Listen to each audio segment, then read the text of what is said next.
छात्र मित्रों, नमस्कार आप सभी को।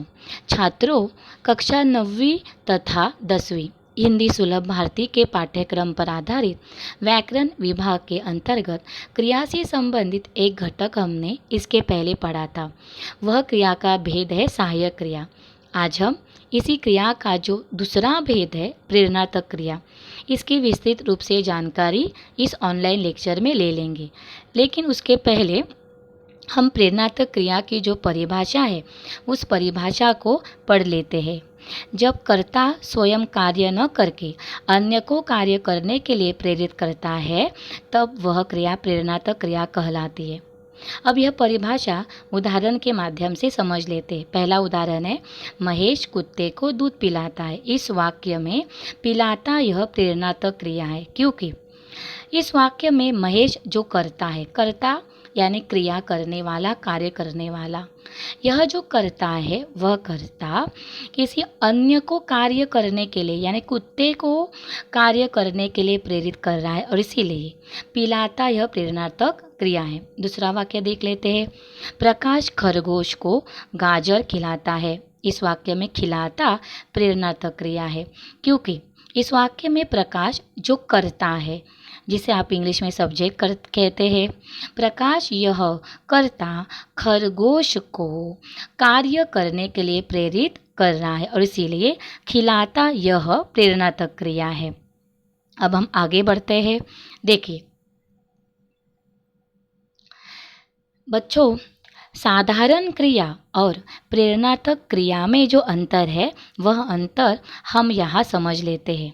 उदाहरण दिया है यहाँ पहला, बच्चा अनार खाता है। इस वाक्य में खाता यह साधारण क्रिया है, क्योंकि यहाँ स्वयं बच्चा अनार खा रहा है, उसे अनार खाने के लिए किसी ने प्रेरित नहीं किया है और इसीलिए बच्चा अनार खाता है। इस वाक्य में खाता यह साधारण क्रिया है। इसके विपरीत दूसरा वाक्य देख लेते हैं, माँ बच्चे को अनार खिलाती है।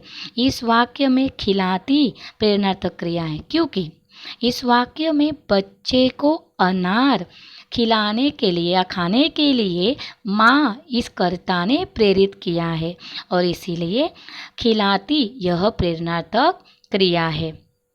अब प्रेरणात्मक क्रिया के दो भेद होते हैं। वे भेद निम्नलिखित है। पहला है प्रथम प्रेरणात्मक क्रिया और दूसरा है द्वितीय प्रेरणात्मक क्रिया। अब इन दोनों भेदों की विस्तृत रूप से जानकारी हम आगे ले लेते हैं। प्रथम प्रेरणात्मक क्रिया, उसकी परिभाषा हम पहले पढ़ लेते हैं। जब कर्ता स्वयं कार्य करने की प्रेरणा देता है तब वह प्रथम प्रेरणात्मक क्रिया कहलाती है।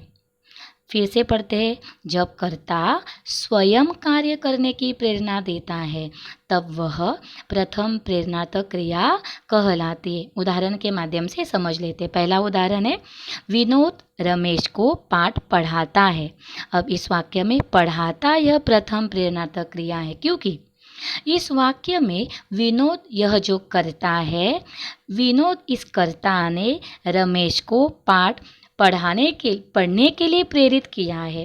यानी रमेश भले ही स्वयं पाठ पढ़ रहा है, लेकिन पाठ पढ़ने के लिए उसे प्रेरित किसने किया है? विनोद ने।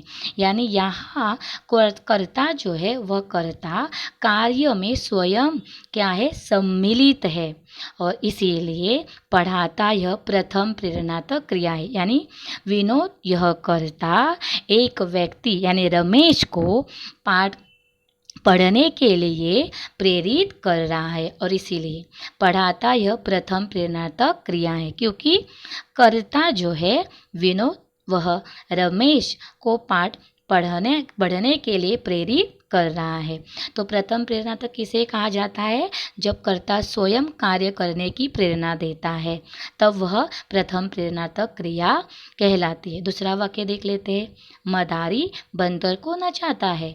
इस वाक्य में नचाता प्रथम प्रेरणात्मक क्रिया हुई, क्योंकि इस वाक्य में मदारी जो करता है वह कर्ता बंदर को नाचने के लिए प्रेरित कर रहा है और इसीलिए नचाता यह प्रथम प्रेरणात्मक क्रिया है। इस वाक्य में मदारी यह कर्ता क्रिया में कार्य करने में स्वयं सम्मिलित है और इसीलिए न चाहता यह प्रथम प्रेरणात्मक क्रिया है। मीन स्वयं कार्य करने के लिए वो सम्मिलित भी है और वह एक दूसरे अन्य को कार्य करने के लिए प्रेरित कर रहा है और इसीलिए इन दो वाक्यों में पढ़ाता न चाहता ये दोनों प्रथम प्रेरणात्मक क्रियाएं हैं।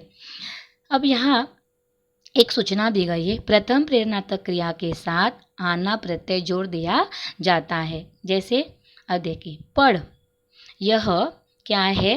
पढ़ यह धातु साधित रूप है, यानी क्रिया का मूल रूप है। पढ़ना इस क्रिया का मूल रूप है। पढ़, पढ़ को अगर आप आना प्रत्यय लगाते तो उससे बन जाता है पढ़ाना, जो कि प्रथम प्रेरणात्मक क्रिया है। आगे, डर, यह धातु साधित रूप है, यानी क्रिया का मूल रूप है। इस मूल रूप को अगर आना प्रत्यय लगाते हैं तो उससे बन जाता है डराना, जो कि प्रथम प्रेरणात्मक क्रिया है। तीसरा उदाहरण देख लेते हैं। चल, यह क्रिया का मूल रूप है, उसे अगर हम आना प्रत्यय लगाते तो उससे बन जाता है चलाना। चलाना यह प्रथम प्रेरणात्मक क्रिया हो गई। आगे देखते हैं। अब प्रेरणात्मक क्रिया का जो दूसरा भेद है, द्वितीय प्रेरणात्मक क्रिया, उसे अब हम समझ लेते हैं। उसके पहले उसकी परिभाषा हम पढ़ लेते हैं। जब कर्ता कार्य में स्वयं सम्मिलित न होकर किसी अन्य को कार्य करने के लिए प्रेरित करता है, तब वह क्रिया द्वितीय प्रेरणात्मक क्रिया कहलाती है। फिर से पढ़ते हैं। जब कर्ता कार्य में स्वयं सम्मिलित न होकर किसी अन्य को कार्य करने के लिए प्रेरित करता है, तब वह क्रिया द्वितीय प्रेरणात्मक क्रिया कहलाती है। उदाहरण के माध्यम से यह परिभाषा समझ लेते हैं। पहला उदाहरण है, अशोक मदन से मोहन को पाठ पढ़वाता है। अब देखिए, यहाँ पढ़ने की जो क्रिया हुई है वह कर्ता जो है अशोक यह करता है उससे नहीं हुई है, बल्कि अशोक यह जो अप्रत्यक्ष जो करता है वह अप्रत्यक्ष कर्ता मदन और मोहन, ये दो व्यक्ति है, उन्हें क्या कर रहा है? कार्य करने के लिए प्रेरित कर रहा है और इसीलिए पढ़वाता यह द्वितीय प्रेरणात्मक क्रिया है। अशोक यहाँ करता है लेकिन वह स्वयं इस कार्य में, इस क्रिया में सम्मिलित नहीं है। इस क्रिया में, पढ़ने की क्रिया में सम्मिलित कौन है? मदन और मोहन, यानी इन दोनों को अशोक क्या कर रहा है? पढ़ने के लिए सब प्रेरित कर रहा है। यानी अप्रत्यक्ष रूप से अशोक यह कर्ता क्रिया में सम्मिलित है, वह प्रत्यक्ष रूप में नहीं, यानी स्वयं वह इस कार्य में, क्रिया में सम्मिलित नहीं है। वह दोनों को, मदन और मोहन को क्या कर रहा है? क्रिया करने के लिए, कार्य करने के लिए प्रेरित कर रहा है और इसीलिए पढ़वाता यह द्वितीय प्रेरणात्मक क्रिया है, क्योंकि यहाँ दो व्यक्तियों को प्रेरित किया जा रहा है और इसीलिए यह है द्वितीय प्रेरणात्मक क्रिया। दूसरा उदाहरण देख लेते हैं। राम नौकर से कहकर माली से पत्र लिखवाता है। अब यहाँ राम यह करता है, कर्ता जो है राम, यह लिखने की जो क्रिया हो रही उसमें प्रत्यक्ष रूप से सम्मिलित नहीं है, यानी कर्ता कार्य में सम्मिलित नहीं है, बल्कि राम यह कर्ता नौकर और माली इन दोनों के द्वारा क्रिया करवा कर ले रहा है और इसीलिए इस वाक्य में लिखवाता यह द्वितीय प्रेरणात्मक क्रिया है। अब यहाँ जो सूचना दी है उसे हम पढ़ लेते हैं।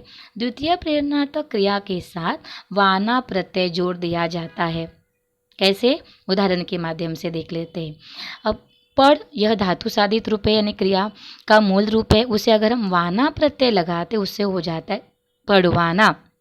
पढ़वाना हो गई द्वितीय प्रेरणात्मक क्रिया। आगे, डर यह जो धातु साधित रूप है, डर यह जो धातु साधित रूप है उसे अगर वाना प्रत्यय लगाते हैं तो उससे हो जाता है डरवाना। उसके बाद चल यह जो धातु साधित रूप है उसे अगर हम वाना प्रत्यय लगाते तो उससे हो जाता है चलवाना, यह क्रिया का रूप जो कि द्वितीय प्रेरणात्मक क्रिया का रूप है। अब बच्चों, परीक्षा में प्रेरणात्मक क्रिया इस घटक पर आधारित जो प्रश्न दिया जाता है वह इस प्रकार होता है। निम्नलिखित क्रियाओं में से किसी एक क्रिया का प्रथम प्रेरणार्थक तथा द्वितीय प्रेरणार्थक रूप लिखिए। तो मूल क्रिया दी जाती है, देखिए जैसे कि यहाँ दी है मूल क्रिया दी जाती है, उस मूल क्रिया का आपको प्रथम प्रेरणार्थक क्रिया रूप और द्वितीय प्रेरणार्थक क्रिया रूप लिखना है। जैसे कि यहाँ देखिए चमकना मूल क्रिया है, उस चमकना को हमने आना प्रत्यय लगाया और हो गया चमकाना, उसे हो गई प्रथम प्रेरणार्थक क्रिया। और चमकवाना यानी चमक, यह जो धातु साधित रूप है, क्रिया का मूल रूप है, ना को हटाकर अगर चमकना इस मूल क्रिया में ना को हटा दिया जाता है तो शब्द रह जाता है चमक, जो कि धातु साधित रूप है। चमक को अगर आना प्रत्यय लगाएंगे तो हो जाता है चमकाना प्रथम प्रेरणार्थक क्रिया रूप, और उसी चमक को वाना प्रत्यय लगाते हैं तो उससे हो जाता है चमकवाना द्वितीय प्रेरणार्थक क्रिया रूप। दूसरा उदाहरण देख लेते हैं। चढ़ना को अगर हम आना प्रत्यय लगाते तो उससे हो जाता है चढ़ाना प्रथम प्रेरणार्थक क्रिया रूप, और वाना प्रत्यय लगाते तो हो जाता है द्वितीय प्रेरणार्थक क्रिया रूप। लगना, यह जो मूल क्रिया है उसे आना प्रत्यय लगाएंगे तो हो जाता है लगाना, और वाना प्रत्यय लगाएंगे तो हो जाता है लगवाना। आगे उठना, इस मूल क्रिया को अगर आना प्रत्यय लगाएंगे तो उससे हो जाता है उठाना, और वाना प्रत्यय लगाएंगे तो उससे हो जाएगा उठवाना, जो कि द्वितीय प्रेरणार्थक क्रिया रूप है। अब बच्चों, जैसे कि हमने यहाँ देखा है कि यहाँ जो प्रेरणात्मक क्रियाओं के रूप है, तो यहाँ अगर आप देखते हैं तो मूल क्रिया का जो रूप है काटना, यानी यहाँ क्रिया का जो प्रथम अक्षर है वह है आ, आकारांत, यानी मूल क्रिया का रूप अगर आकारांत है, काटना यानी का यानी आ, अगर आकारांत रूप है तो प्रथम प्रेरणात्मक रूप में हो जाता है, जो काटना जो है उसका रूप हो जाता है कटाना, यानी अकारांत हो जाता है। यानी काटना का प्रथम प्रेरणात्मक रूप हो जाता है कटाना, यानी आ का हो जाता है अ, यानी अकारांत शब्द बन जाता है कटाना, जो कि प्रथम प्रेरणात्मक क्रिया रूप है। और उसका द्वितीय प्रेरणात्मक क्रिया रूप है कटवाना, उसमें कोई बदलाव नहीं होता।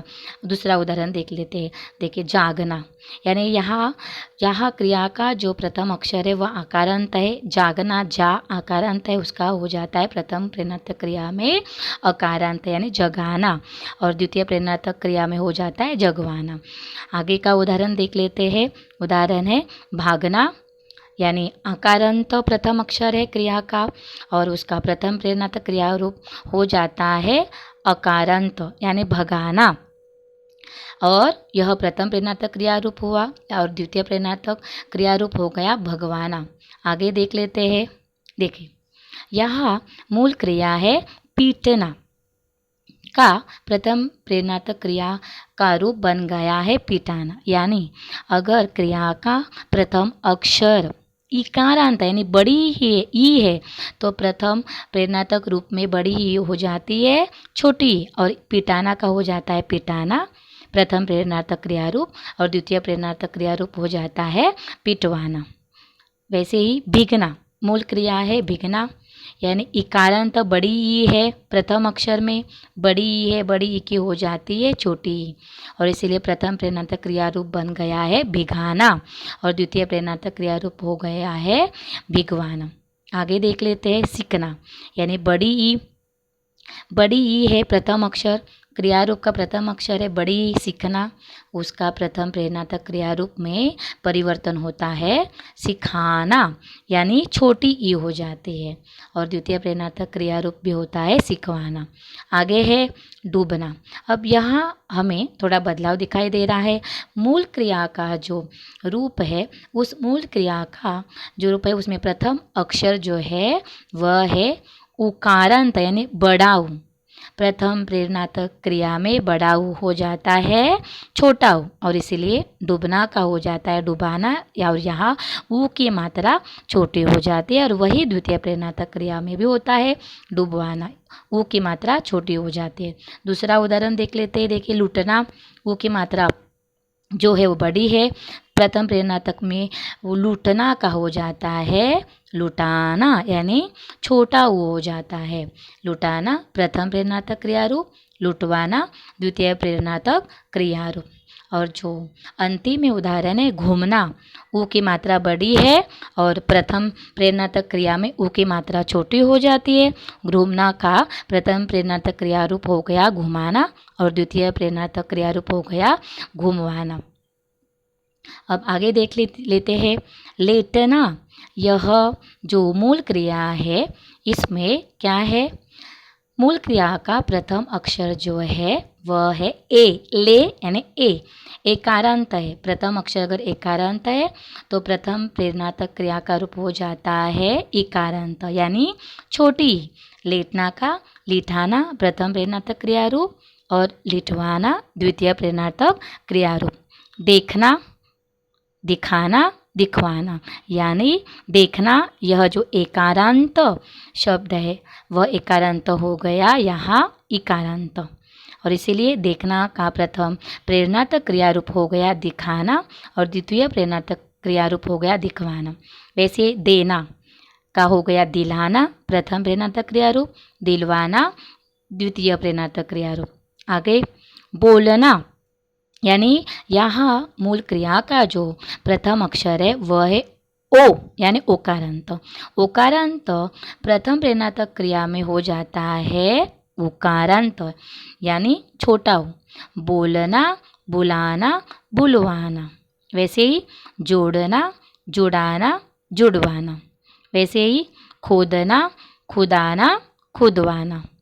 तो हमने यहाँ तक जो देख लिया है कि प्रेरणार्थक क्रिया के जो दो भेद है, प्रथम प्रेरणार्थक क्रिया और द्वितीय प्रेरणार्थक क्रिया, इनकी जो जानकारी हमने यहाँ ली है उससे मुझे आशा है कि यह घटक आपको अच्छी तरह से समझ में आया होगा। धन्यवाद।